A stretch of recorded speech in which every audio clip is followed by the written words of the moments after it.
I start now? South Africa. I request protocol to escort His Excellency. Yeah.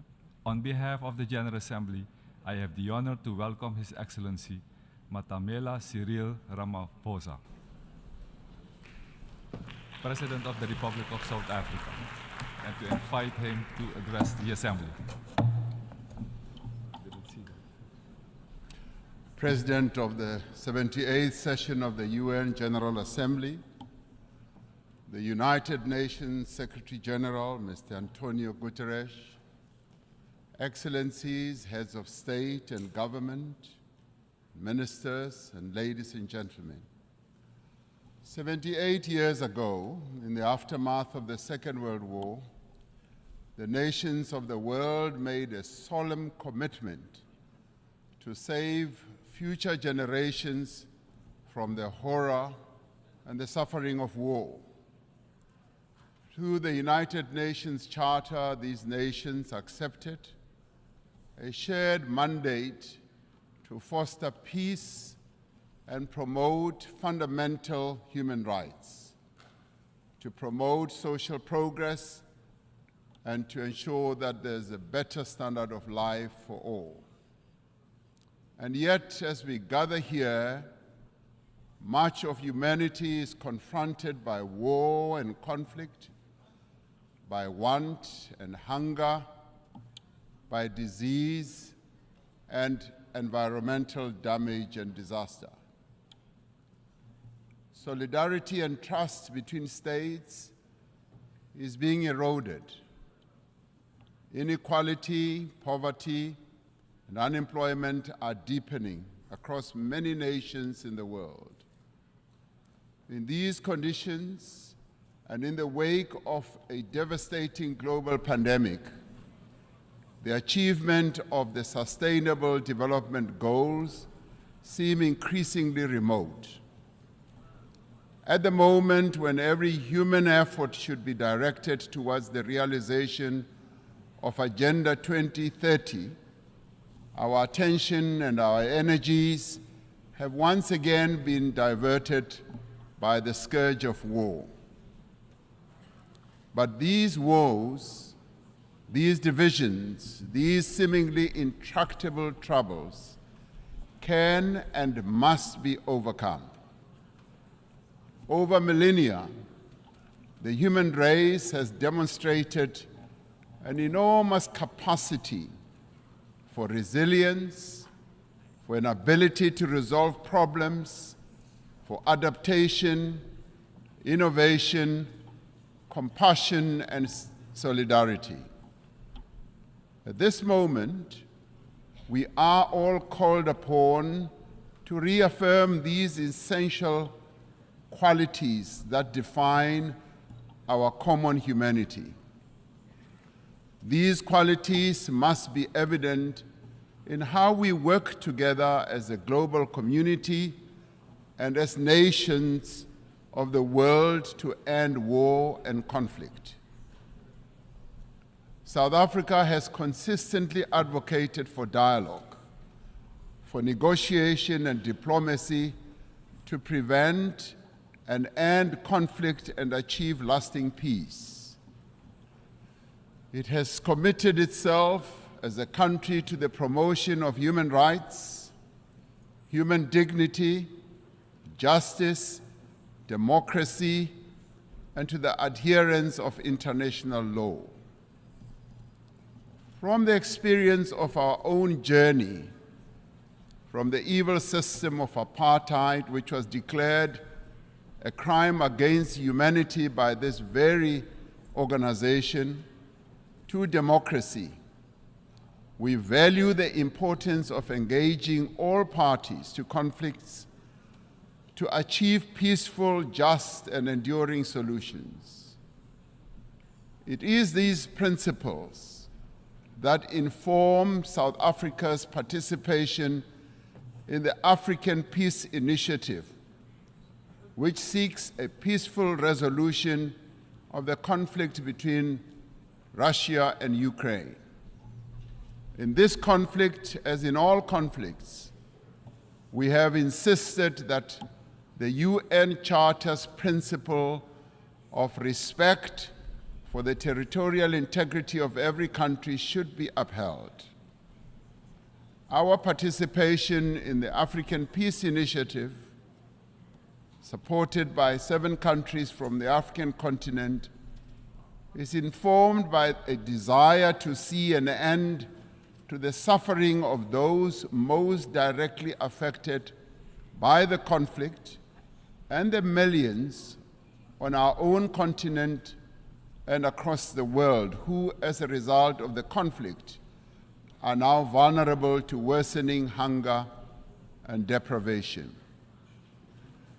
As we engaged with the parties in this conflict as African leaders, one of the issues we raised was that there should be confidence-building measures that could create a sense of conflict towards the resolution of this conflict. In this regard, we said issues such as the return of the children who were removed from Ukraine should be returned. We also said that the prisoners of war should be exchanged between the 2 countries. I've just held a meeting with President Zelensky, who says that, in part, some of our efforts are bearing fruit as the children are now being returned and the prisoners are also being exchanged. But then we said we need to see this happening on a much faster pace. As the international community, we must do everything within our means to enable meaningful dialogue, just as we should refrain from any actions that fuel conflict. As we confront other conflicts in several parts of the world, including on our own continent, Africa, we need to be investing in prevention and peace building. We support the call by the UN Secretary General in the new Agenda for Peace for member states to provide more sustainable and predictable financing for peace-building efforts.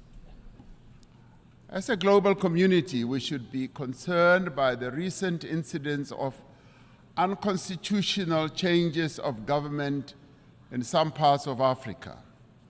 The global community needs to work alongside the African Union to support peace efforts in the DRC, in Libya, Sudan, Somalia, Mali, Central African Republic, South Sudan, North Mozambique, the Great Lakes region, the Sahel, Niger, and the Horn of Africa.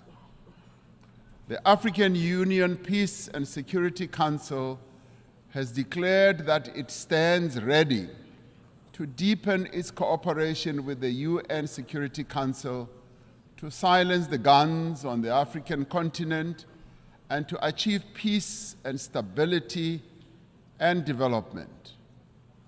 We are called upon to remain true to the founding principles of the United Nations by recognizing the inalienable right of the people of Western Sahara for self-determination in line with the relevant UN General Assembly resolutions. We must work for peace in the Middle East for as long as the land of the Palestinians remains occupied, for as long as their rights are ignored and their dignity is denied, such peace will remain elusive. The actions of the government of Israel have imperiled the possibility of a viable 2-state solution.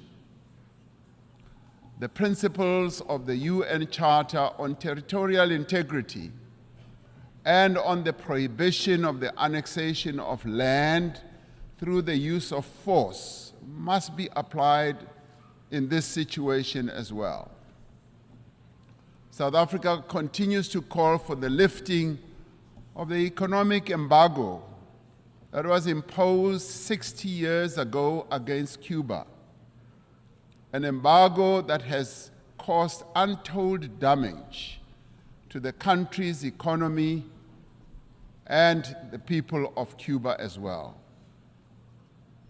The sanctions that are also being applied against South Africa's neighbor, Zimbabwe, should also be lifted, as they are imposing untold suffering on ordinary Zimbabweans, but also have a collateral negative impact on neighboring countries as well, such as my own country, South Africa. As many people around the world are confronted by hunger and want, the essential human qualities of cooperation and solidarity must be evident in the actions that we take to bridge the divide between the wealthy and the poor. We must summon the necessary will and resolve to regain the momentum towards the achievement of the 2030 agenda. This means that we must address the fundamental developmental challenges that have long characterized as well our unequal world.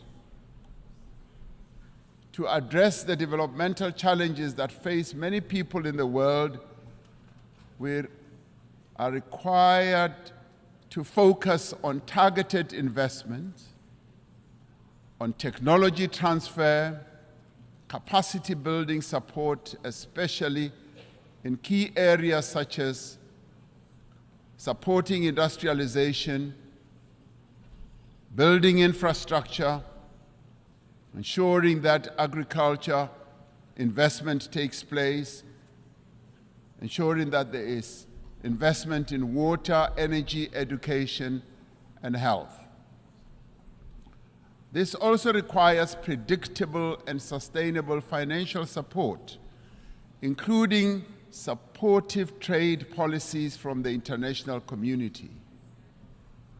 We call on the partners of the wealthier countries to meet the financial commitments they have made.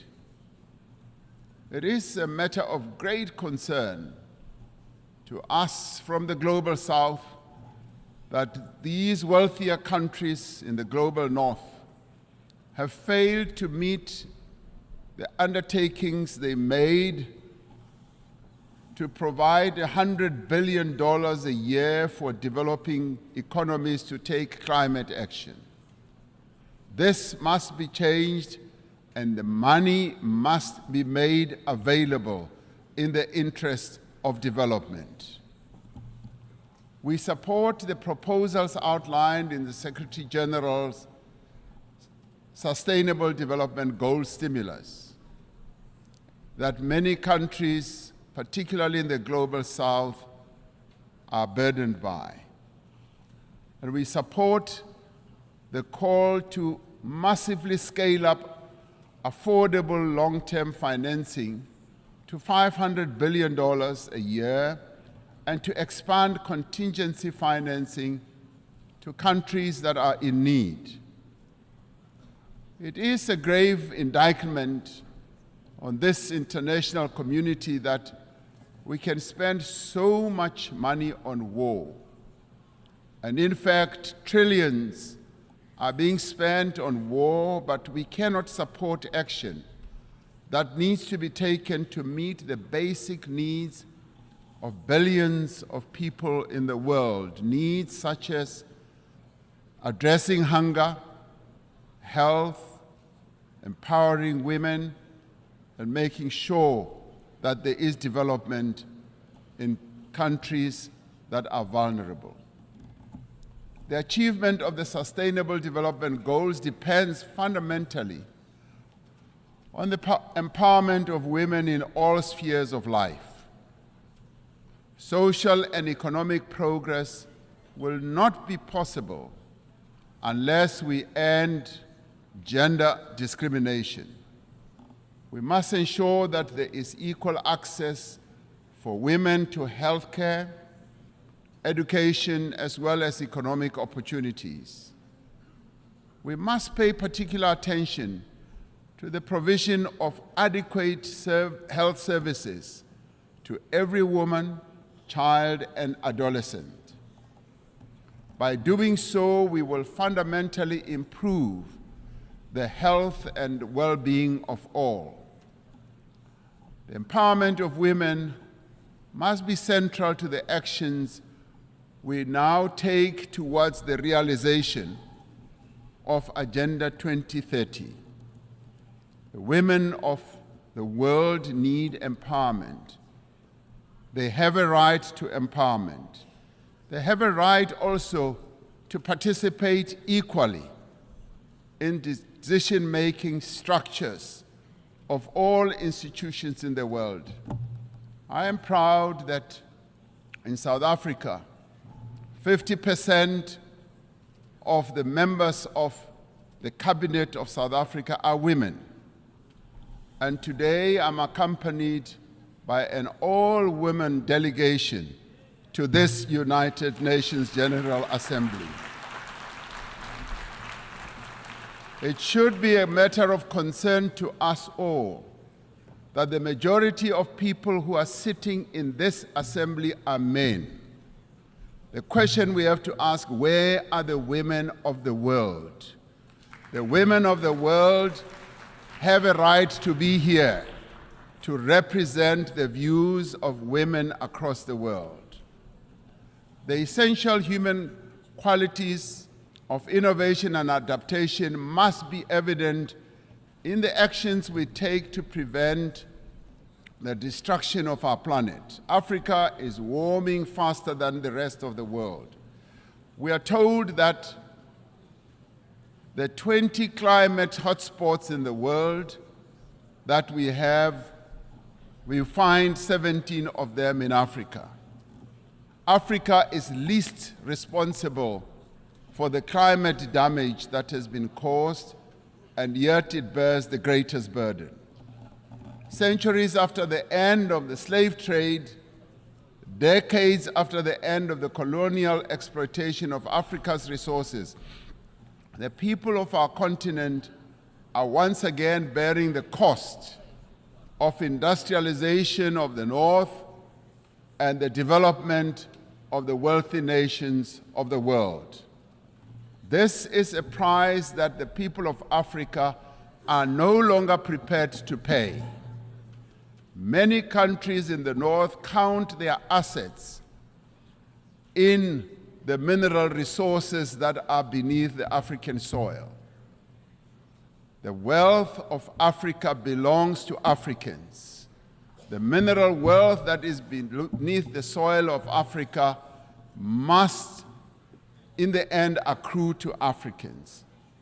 We urge global leaders to accelerate the global decarbonization while pursuing equality and shared prosperity.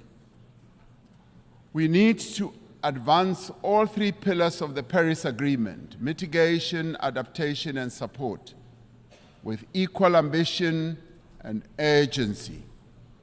African countries, alongside other developing economy countries, need increased financial support to both implement the 2030 Agenda and to achieve their climate change goals in a comprehensive and integrated manner.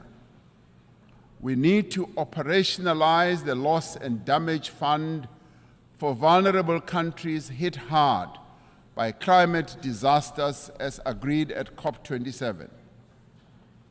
Africa has embraced this challenge. Africa is determined to deploy smart, digital, and efficient green technologies to expand industrial production, to boost agricultural yields, to drive growth and create sustained employment for Africa's people. As the global community, we must ensure the essential qualities that define our humanity are evident in the institutions that manage the conduct of international relations.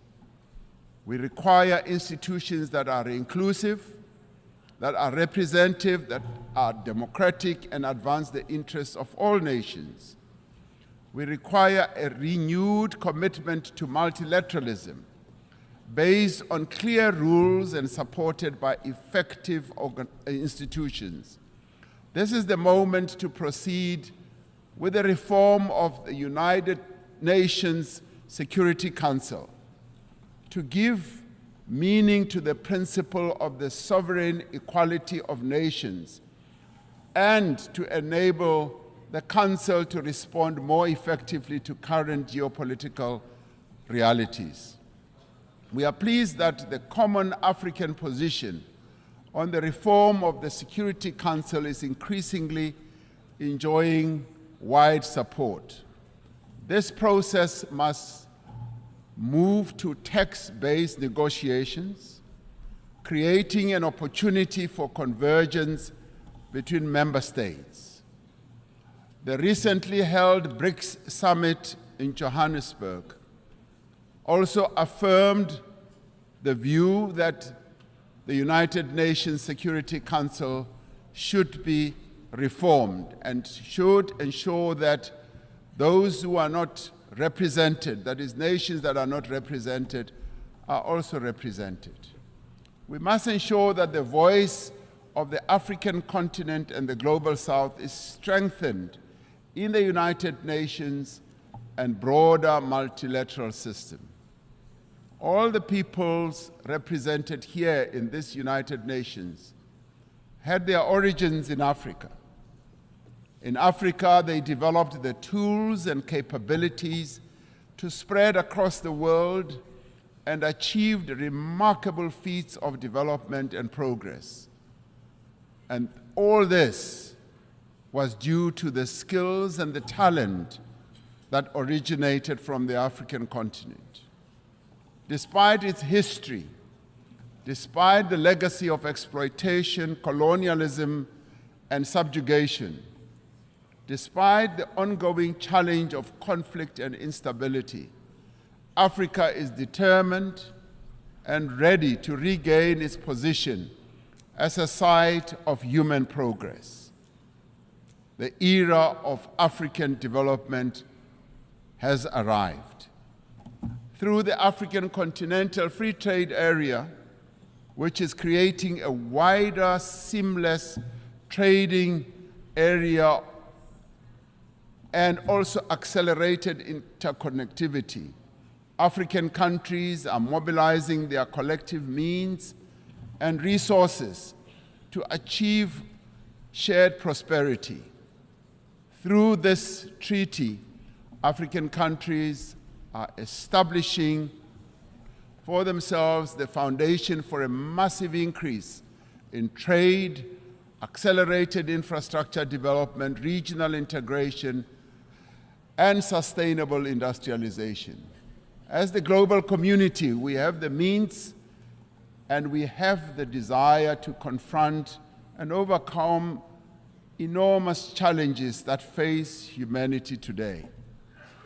As the nations gathered here in this General Assembly, let us demonstrate that we have both the will as well as the resolve to secure a peaceful, prosperous, and sustainable future for our world, but more importantly, for future generations that will follow, leaving no one behind. That is the duty that we all now have. I thank you.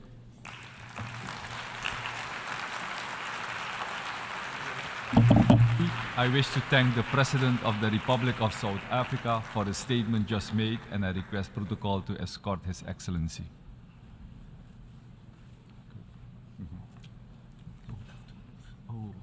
Sorry. The Assembly will hear an address by His Excellency Serdar Bir Dima Maha